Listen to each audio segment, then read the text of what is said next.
Welcome to Canine Connections. I'm Liz Jeffress, Executive Director of Bay Path Humane Society. And I'm Beth McLeod. I'm the Director of Training and Behavior.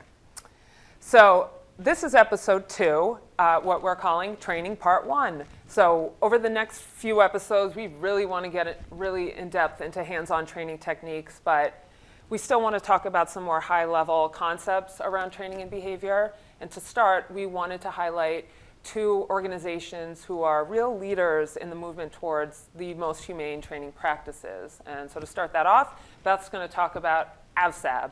So AVSAB is the American Veterinary Society of Animal Behaviorists. It's a group of veterinarians, researchers, doctoral candidates, veterinary behaviorists who in 1976, so do the math there, almost 50 years ago, came together to really push humane training to the forefront.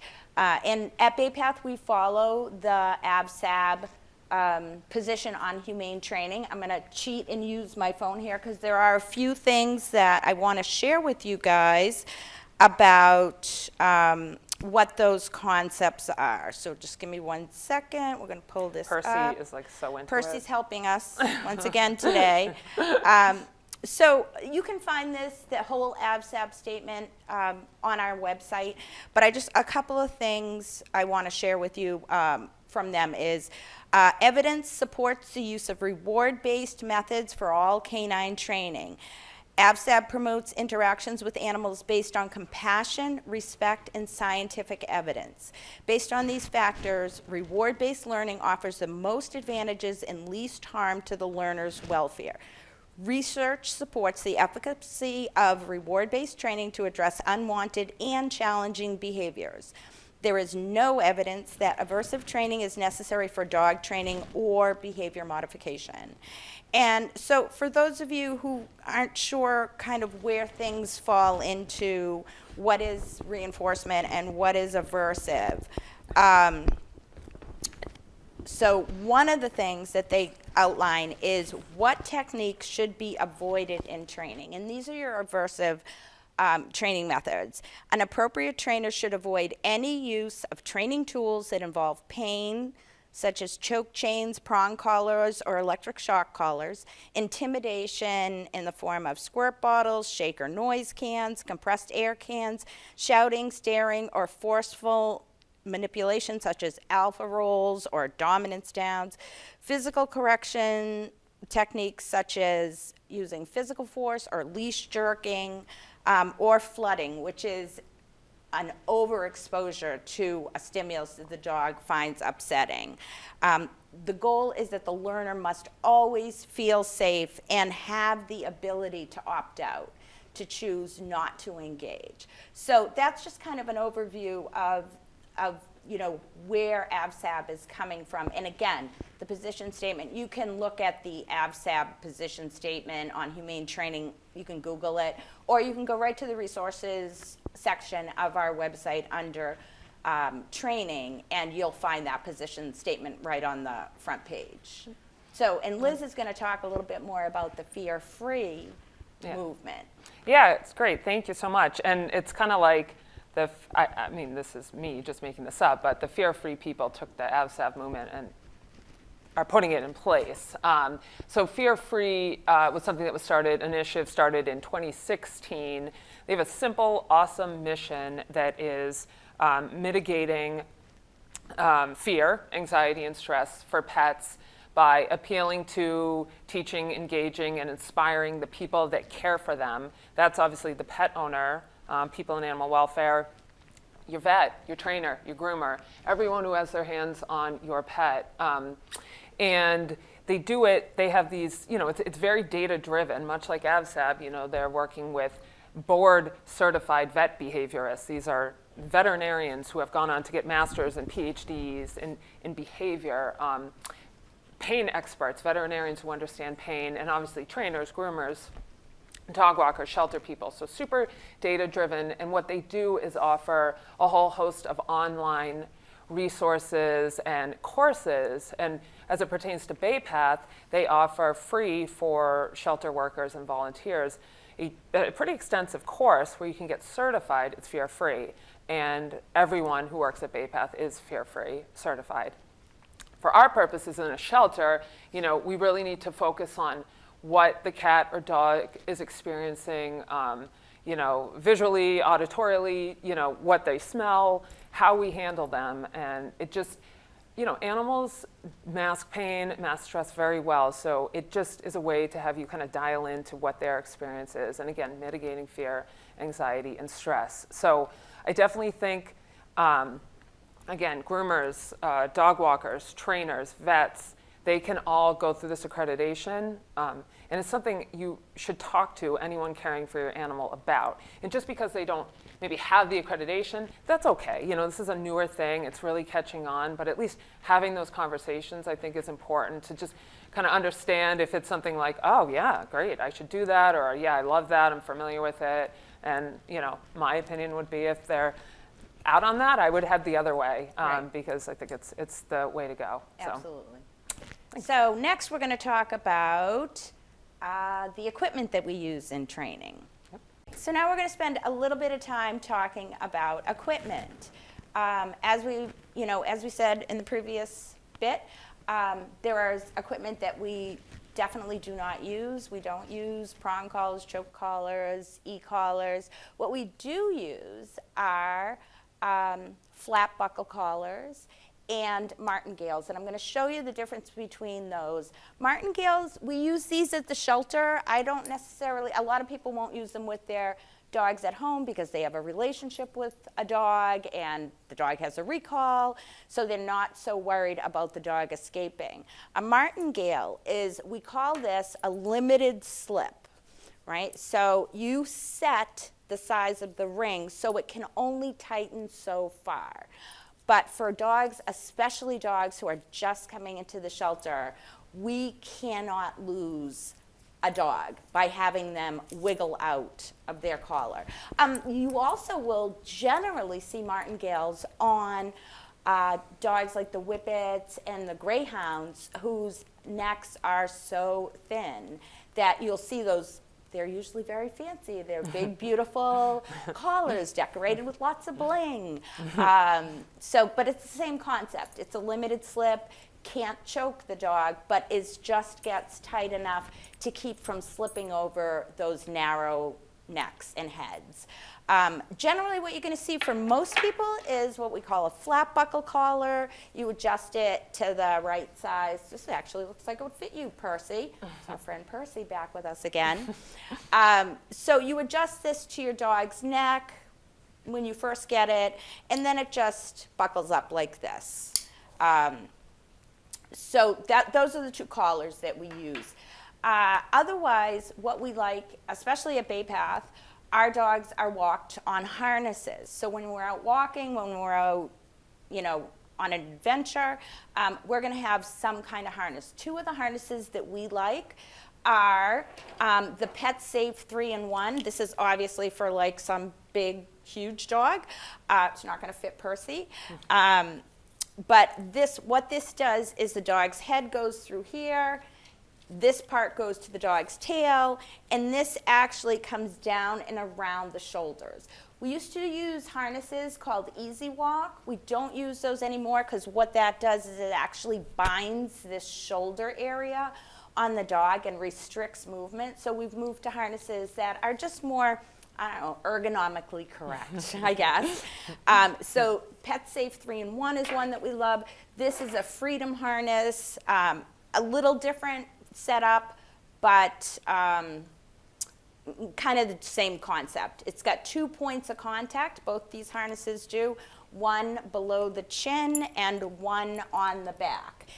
So when I take my dogs, generally, if I am someplace unfamiliar, crowded, for example, when I travel and I'm on a highway, my dogs are connected to 2 points of contact just to ensure that I don't lose them, that if, management always fails. We say that all the time.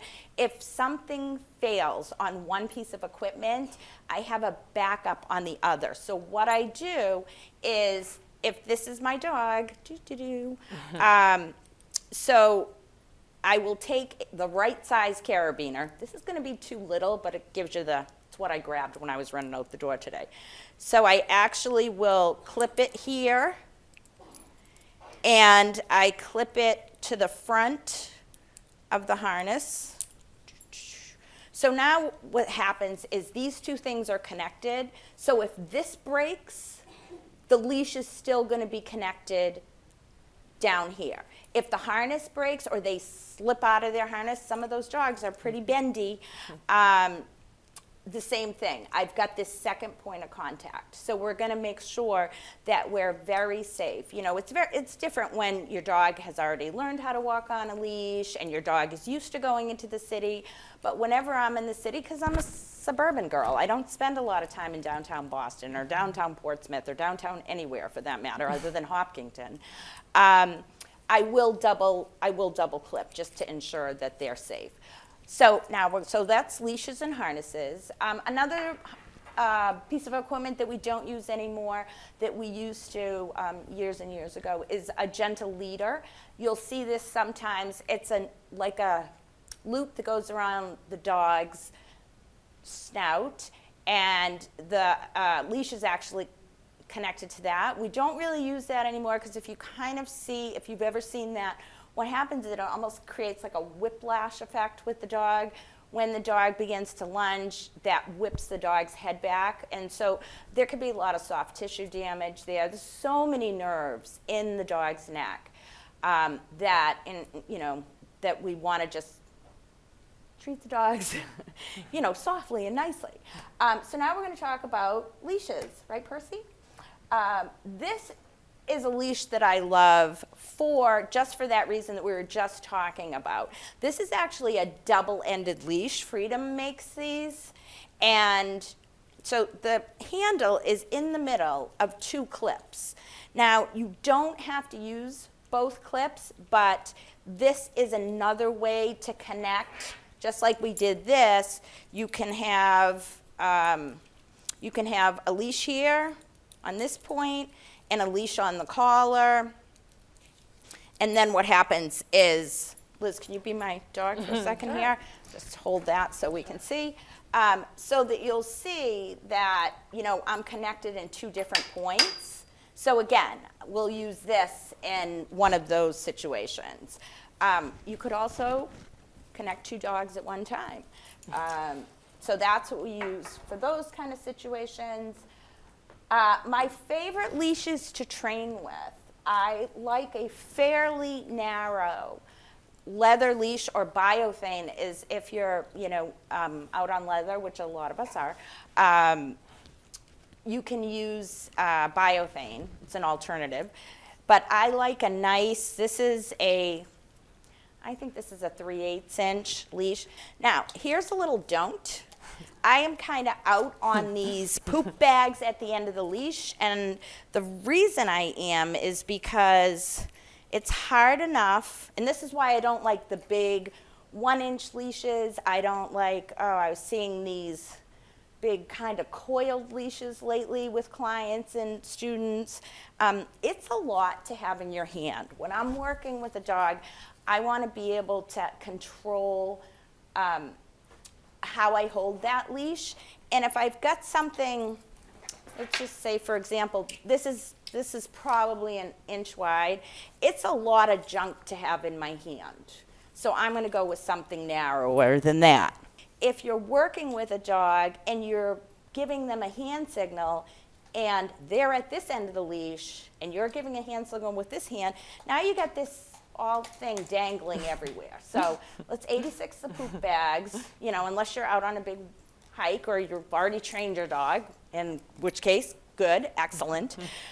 So that's some of the equipment that we use. Also, make the equipment size appropriate. So for Percy, I would probably use this leash. This width is nice.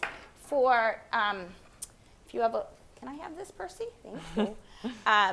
for a little teacup poodle, you know, you could use this or a piece of dental floss, A or B. So you want to make sure that that you check your equipment frequently, and 2, that your equipment is appropriate for the dog that you're working with.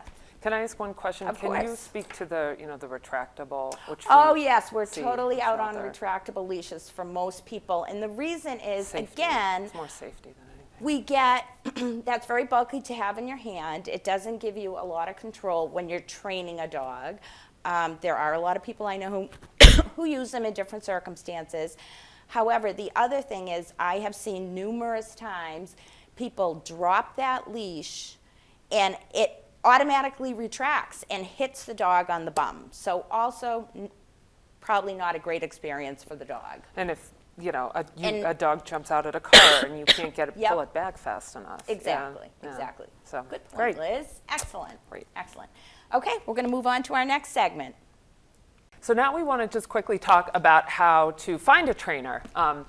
I've been in animal welfare for 12 years, and I can tell you there is nothing more important than training, obviously in shelter, but to, prevent surrender, to fortify the bond for your new pet, and just general enrichment. And it's so important to find the right trainer. Now, I think we're pretty open about our stance on, where we stand, which would be the fear-free, force-free, positive reinforcement philosophy. So we want to help you guys find a trainer who also subscribes to those philosophies. So I have 3 great questions you can ask any trainer that will tell you whether or not they subscribe to those philosophies. And to do that, we're going to ask a trainer. So Beth is, again, CPDTKA, which is Certified Professional Dog Trainer Knowledge Assessed. It is an accreditation that takes hundreds and hundreds of hours of training and observation and an annual process to keep that renewal. That's one of several designations out there, but full disclosure, it's not regulated. I'm not so sure that I couldn't represent as a trainer. I'm not going to, but it's important to ask questions of a trainer. In addition to the 3 questions we're going to talk about, talk to a potential trainer, find out their accreditations. Did they do an apprenticeship? Did they do an internship? How long did it take them? That's critical. But we have a lot of information on our website, as Beth had mentioned earlier, under resources, training, and behavior that talk to the accreditations, common training terms, and just more information in general, and the 3 questions that I'm about to unleash on Beth here. So Beth, my darling, love of my life dog, I'm thinking of getting training for. And you're going to be putting your hands on my dog. Please tell me what you're going to do when my dog does what you want them to do. So in that case, what we're going to do is we're going to reinforce that behavior, because we know from the laws of learning that behaviors that are reinforced have a tendency to get repeated, and so we're going to reinforce the behaviors that we like. Now, one quick note about reinforcement. I don't determine that. The learner does. So what we're going to do with your dog, Liz, is we're going to find out, is your dog food motivated? Is your dog toy motivated? What are the options that we have for reinforcement with your dog? Great. Okay. Now, what are you going to do to the love of my life, Pigeon, if she doesn't do what you ask her to do? So that's always a red flag for me, the trainer. I'm going to look at the environment. I'm going to look at what we're working on, and I am going to say, did I make this too hard? Was there something in the environment that was too distracting? This is something we've worked on, so I should reliably get a response to that cue. But if we don't, I'm not going to assume that my dog is being willful or ignoring me or whatever. I'm going to assume that something is happening in the environment, or the dog doesn't feel good, or whatever.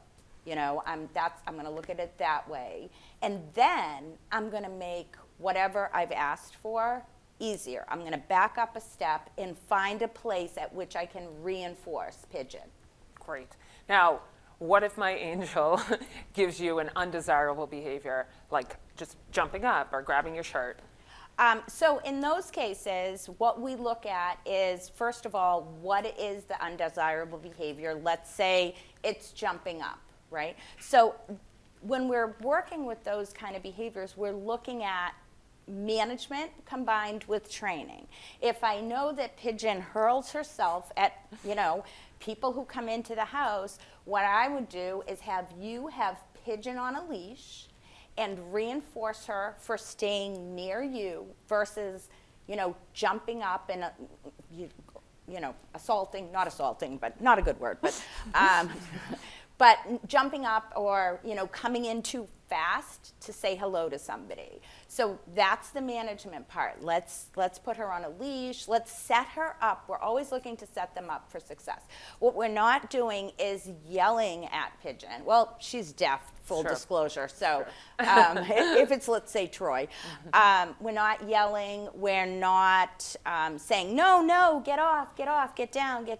Because as you remember, dogs don't speak English or any other language, so that's not helpful information for the dog. We're going to set things up so that the dog understands this is how I can be successful, this is how I can earn reinforcement, and in that case, what the reinforcer actually becomes is the ability to say hello to the person.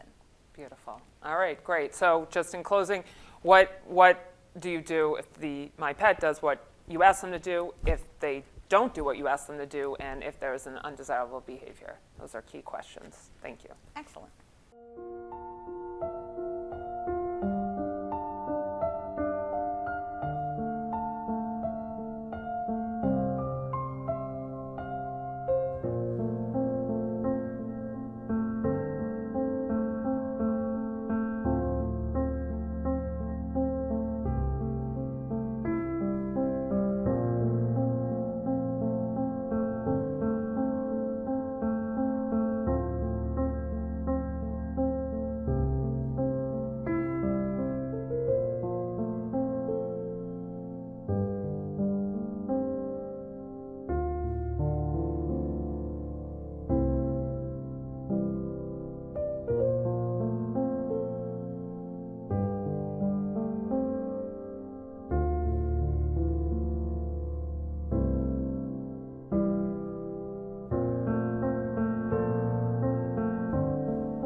So we're going to quickly do a little bit of training. This is stuff that you can practice as well, and we'd love to see your videos. So we're going to start with checking in. Last time we talked about names and attention.